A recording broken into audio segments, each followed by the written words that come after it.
हमारे चैनल को सब्सक्राइब करें और वीडियो सबसे पहले अपने मोबाइल पर पाने के लिए बेल आइकन को दबाएं।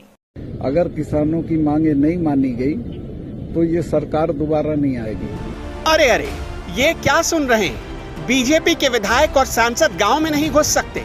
अच्छा, तो अब ये हालत हो गई है सांसदों, विधायकों और बीजेपी नेताओं की कि मुंह छिपा कर चलना पड़ रहा है। लेकिन दिल्ली वाले साहब तो चौड़े होकर दावा कर रहे थे कि किसान आंदोलन का तो कोई फर्क ही नहीं पड़ने वाला। लेकिन ये क्या, बीजेपी नेता ही अब सच बोलकर पार्टी को हार्ट अटैक देने पर क्यों तुले हुए हैं? जरा फिर से सुनिए। अगर किसानों की मांगे नहीं मानी गई तो ये सरकार दोबारा नहीं आएगी। मेरठ से हूँ, मेरे यहाँ तो कोई बीजेपी का लीडर किसी गांव में नहीं घुस सकता है। मेरठ में, मुजफ्फरनगर में, बागपत में घुस नहीं सकते हैं। इन साहब को तो पहचानते ही होंगे, नाम है सतपाल मलिक। बिहार के राज्यपाल रह चुके हैं, फिलहाल मेघालय के राज्यपाल हैं। बीजेपी के वरिष्ठ नेता हैं, मेरठ के रहने वाले हैं। मेरठ कॉलेज से पढ़ाई पूरी की। 1989 से लेकर 1991 तक जनता दल की तरफ से सांसद भी रहे। 1996 में समाजवादी पार्टी की तरफ से चुनाव लड़े लेकिन हार गए।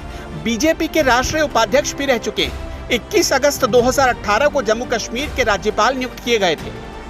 सतपाल मलिक जैसे लोग गांव के लोगों से जुड़े रहते हैं। उनके पास गांव और मोहल्लों की सटीक खबरें आती हैं। उनके पास सही रिपोर्ट है, और जो रिपोर्ट है उसने योगी आदित्यनाथ की बेचैनी को हाई ब्लड प्रेशर में बदल दिया है। सतपाल मलिक जो कह रहे हैं उसकी झलक हम तो पहले ही दिखा चुके हैं। हापुड़ के गढ़मुक्तेश्वर के विधायक को लोगों ने हाथ पकड़कर कीचड़ में चलवा दिया।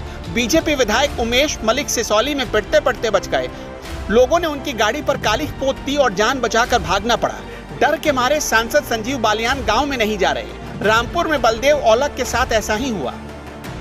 सतपाल मलिक वही बता रहे हैं जो बीत रही है।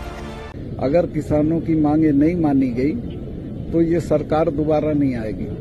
मेरठ से हूँ, मेरे यहाँ तो कोई बीजेपी का लीडर किसी गांव में नहीं घुस सकता है। मेरठ में, मुजफ्फरनगर में, बागपत में घुस नहीं सकते हैं। आगे तो उन्होंने और भी बड़ी बात कह दी है। मेघालय के राज्यपाल ने चेतावनी भी दी है, गलत सलाहों की वजह से बीजेपी का सत्यानाश हो रहा है। यही हाल रहा तो यूपी और केंद्र में वापसी नहीं करेगी। केंद्र सरकार के इर्द गिर्द गलत सलाह देने वाले लोग हैं, उनके कारण ही सत्यानाश हो रहा है। अगर किसानों की मांगे नहीं मानी गई तो ये सरकार दोबारा नहीं आएगी।